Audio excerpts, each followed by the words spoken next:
तुम्हारी जैसी पत्नी होना इस दुनिया में बहुत मुश्किल है, जो तुम हमारे साथ में बिकने के लिए जा रही हो।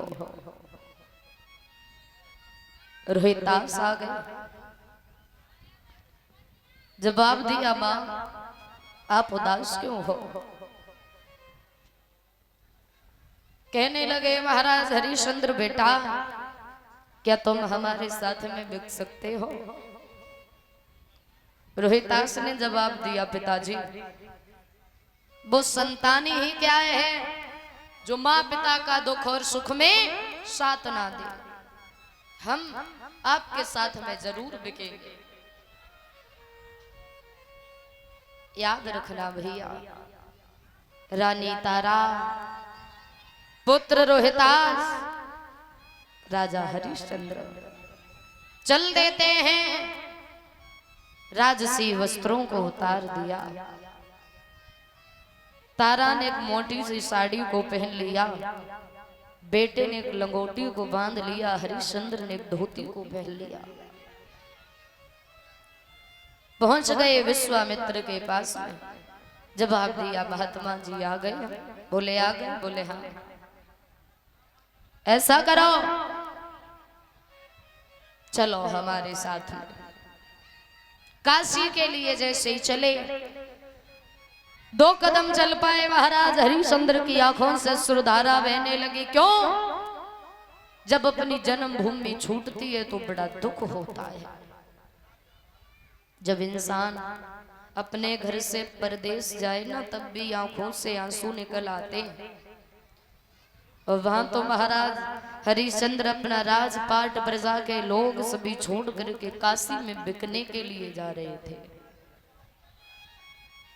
वो जगह जहां पर हम रहते हैं, वो घर जहां पर हमारी बचपन की यादें जुड़ी होती, जब वो छूटता है तो बड़ा दुख होता है। रोने लगे महाराज हरिश्चंद्र। चलते समय सिर्फ एक बात कही, महात्मा जी हम यहाँ से जा रहे हैं, आज से आप यहाँ के राजा हो, ये प्रजा आपकी है, परंतु एक बात याद रखना, हमने खुद दुखों का सामना किया लेकिन कभी भी अपनी प्रजा को दुख नहीं दिया था। मैंने अपनी प्रजा को पुत्र की तरह प्रेम किया है। अगर हो सके तो कभी भी हमारी प्रजा को आप दुख मत देना। विश्वामित्र कहने लगे, क्यों? हम यहाँ के राजा, प्रजा हमारी, तुम कौन होते हो हमें दुख और सुख के बारे में समझाने वाले? अरे चलो यहाँ से। जैसे कहा, महाराज हरिश्चंद्र ने अपनी जन्मभूमि को प्रणाम किया। चले हैं, पीछे मुड़कर के देखते हैं, 2 कदम चल लेते हैं, फिर देख लेते हैं। प्रजा के लोग उदास हो गए, महाराज आप हमें छोड़ करके कहां जा रहे हो? जवाब दिया महाराज हरिश्चंद्र ने, शायद हमारा तुम्हारा साथ बस यहीं तक का था। चल दिए महाराज। रास्ते में जा रहे, वो रानी तारा जो कभी महलों से बाहर नहीं निकलती थी, आज वो रानी काशी में बिकने के लिए जा रही है। चलते चलते पैरों में छाले पड़ गए तारा के, चला नहीं जा रहा। खड़ी हो गई, आवाज लगाई, महाराज हमसे अब चला नहीं जा रहा। क्यों? मेरे पैरों में छाले पड़ गए। हरिश्चंद्र बोले, तारा साहस नहीं हारते, अगर तुमने हमारा साथ दिया है तो बस थोड़ा सा साथ हमारा और निभा दो, चलो साहस रखो। चल देती है तारा। आगे बढ़कर के रोहितास बेहोश होकर के जमीन पर गिरे तो तारा ने अपने पुत्र को देखा, आवाज लगाई, महाराज रुक जाओ, देखो हमारे पुत्र को क्या हो गया है। रोए के तारा ने आवाज लगाई महाराज के लिए, प्रभु अरे सैया ने कछाया मेरे से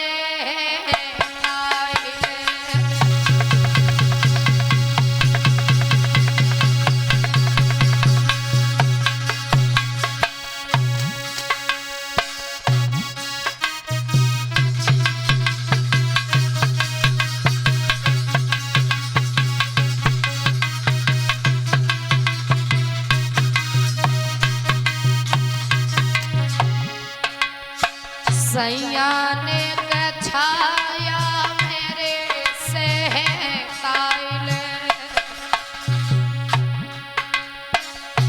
पानी पी के प्यास रे बुझाइले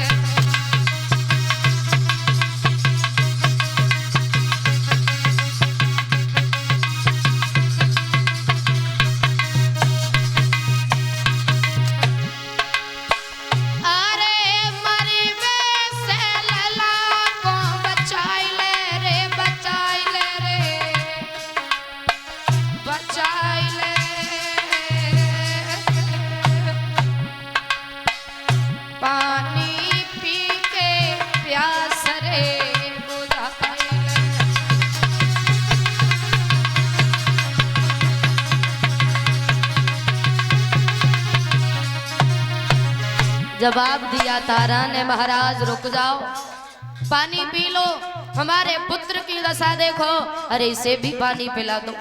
तो हरिश्चंद्र ने एक बात कही, तारा क्षमा करना, जब तक हमारा राज्य है तब तक पानी पीना तो बहुत बड़ी बात है, हम इन हाथों से पानी को छूना भी पसंद नहीं करेंगे।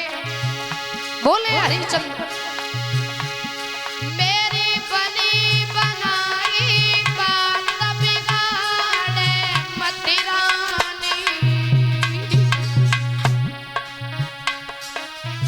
थोड़ी रह गई शेष हमारी रजधानी,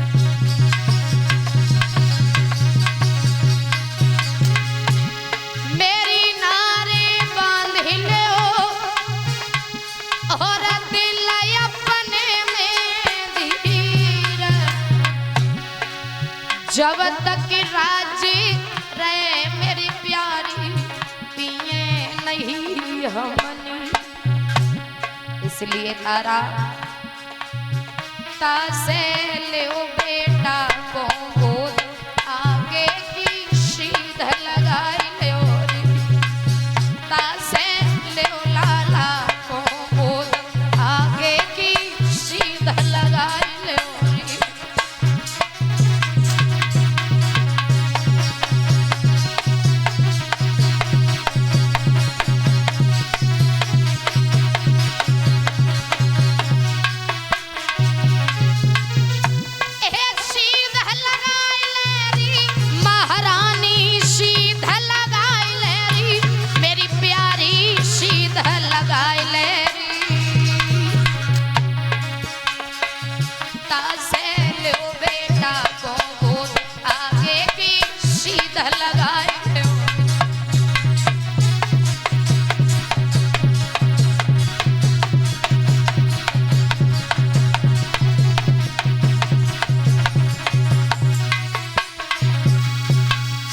गुजरता गया। याद रखना, विश्वामित्र ने पीछे मुड़ करके देखा, क्यों हरिश्चंद्र, हाँ ऐसे ही चलोगे, अगर ऐसे ही चलोगे तो कल तक भी नहीं पहुंच पाएंगे। क्या हुआ इस बच्चे को? जवाब दिया, बेहोश हो गया महाराज, प्यास लगी होगी इसे, ये लो कमंडल से पानी तुम पी लो, अपनी पत्नी को पिला दो, इस बच्चे को पिला दो। कहे कि तुम तीनों में से एक भी मर गया तो तुम्हारा कुछ नहीं बिगड़ेगा, नुकसान तो मेरा होगा। याद रखना भैया, इनकार कर दिया महाराज हरिश्चंद्र ने। जवाब दिया, महात्मा जी क्षमा करना, ये पानी पीने की तो बहुत बड़ी बात है, हम इस पानी को हाथों से छूना भी नहीं चाहते हैं, खास करके जब तक हम आपके ऋणी रहेंगे तब तक, जब तक हमारा राज रहेगा तब तक। अगर पानी पीना चाहे तो हमारी पत्नी तारा से पूछ लो। तारा के सामने गए विश्वामित्र, जवाब दिया, पानी पी लो। कहां तक धर्म का साथ दोगी ना मर जाओगी प्यासी। तारा बोली, क्षमा करना महात्मा जी, धर्म की खातिर अगर प्राण चले जाएंगे तो कोई गलत बात नहीं, बहुत अच्छी बात है, हम इस पानी को नहीं पिएंगे। और जैसे ही कहा, रोहितास के पास गए, जवाब दिया, बेटा पानी पी लो, प्यासा मर जाएगा तू। रोहितास ने जवाब दिया, महात्मा जी क्षमा करना, हमें इस पानी की कोई जरूरत नहीं है, काहे कि हम खुद ही पानी इनकार कर दिया, नहीं पिया पानी। क्रोध आ गया विश्वामित्र को, अगर पानी नहीं पियोगे तो फिर काय को गिर रहे हो, चलो ना जल्दी से।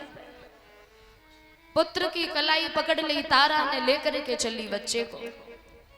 काशी में जब पहुंच गए महाराज विश्वामित्र, काशी की गलियों में आवाज लगाने लगे, हे काशी के लोगों, तुम्हारी काशी में एक इतनी अनमोल चीज बिकने के लिए आई है जो पहले कभी नहीं आई होगी।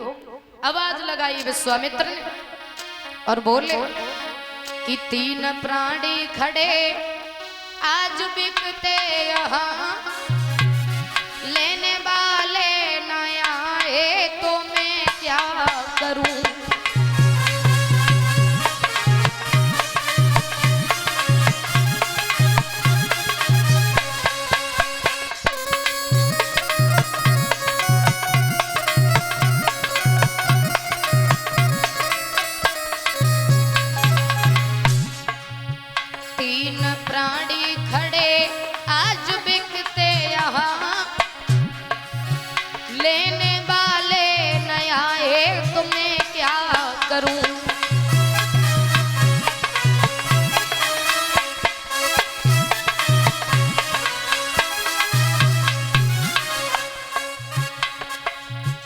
आवाज लगाई विश्वामित्र ने,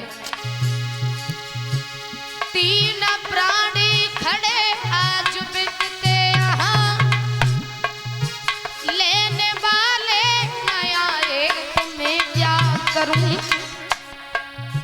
कीमत थोड़ी है कोई तो ज्यादा नहीं, कीमत थोड़ी है कोई तो ज्यादा नहीं, फिर भी ले ना सके तो मैं क्या करूं।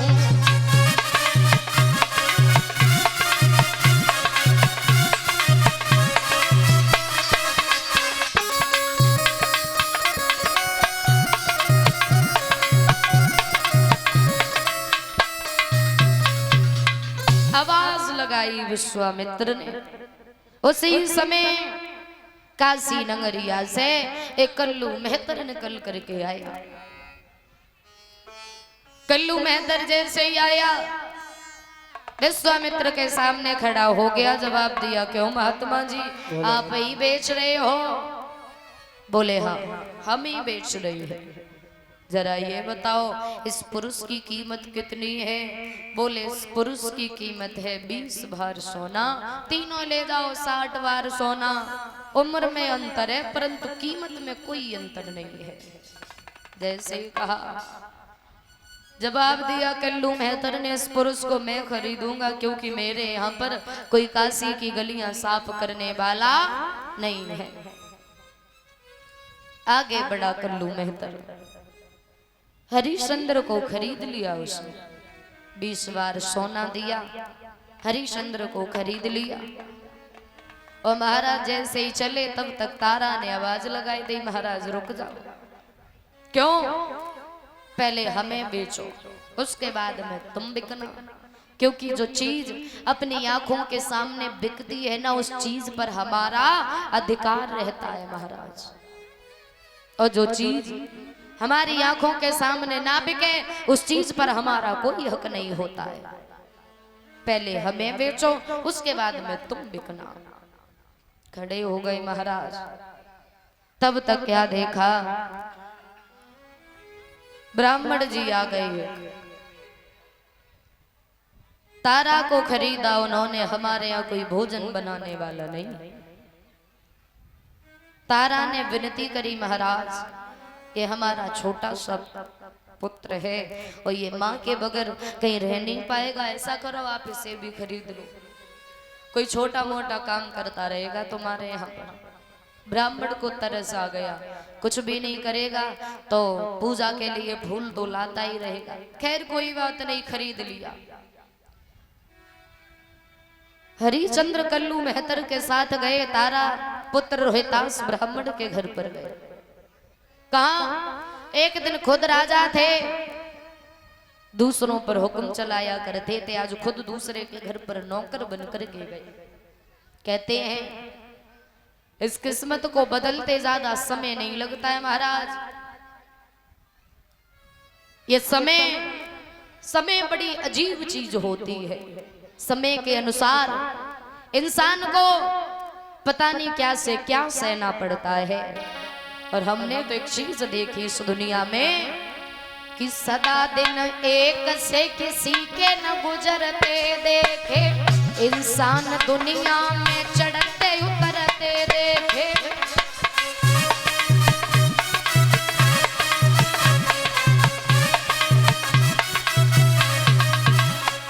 सदा दिन एक से किसी के नहीं गुजरते हैं कि करते थे इलाज दूसरों का जो डॉक्टर बनकर, छोटू करते थे इलाज दूसरों का जो डॉक्टर बनकर। भाई हमने हॉस्पिटल में पड़े देखे, और जो करते थे न्याय दूसरों का जज बनकर, भाई जेल की सलाखों के पीछे पड़े देखे। समय है, आज सुख है तो कल दुख है, और सुख दुख तो जीवन में आते ही जाते रहते हैं। और रावण का नाम तो दुनिया जानती होगी, कितना बड़ा राजा था।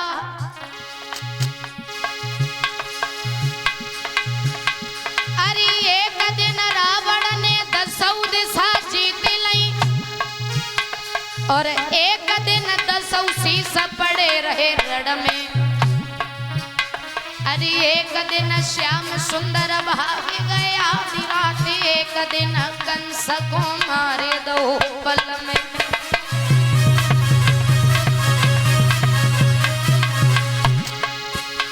अरे एक दिन अर्जुन ने महाभारत जीत लो, एक दिन गोपिका लूट ली वन में। अरे मानव की में बात कहे का सूरज के 3 पल होते एक दिन में।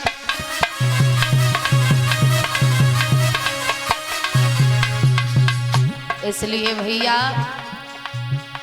अरे बलिहारी बलिहारी समय तेरी बलिहारी। अरे राजा से बन गए भिखारी, समय तेरी बलिहारी।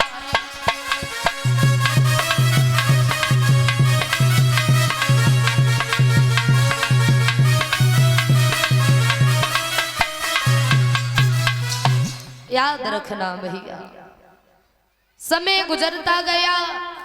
श्री सुखदेव जी समझा के कहते हैं, राजन परीक्षित, कहाँ एक दिन खुद राजा हुआ करते थे, आज दूसरे के घर नौकर बनकर के गए महाराज हरिश्चंद्र। बोलिए बाके बिहारी लाल की।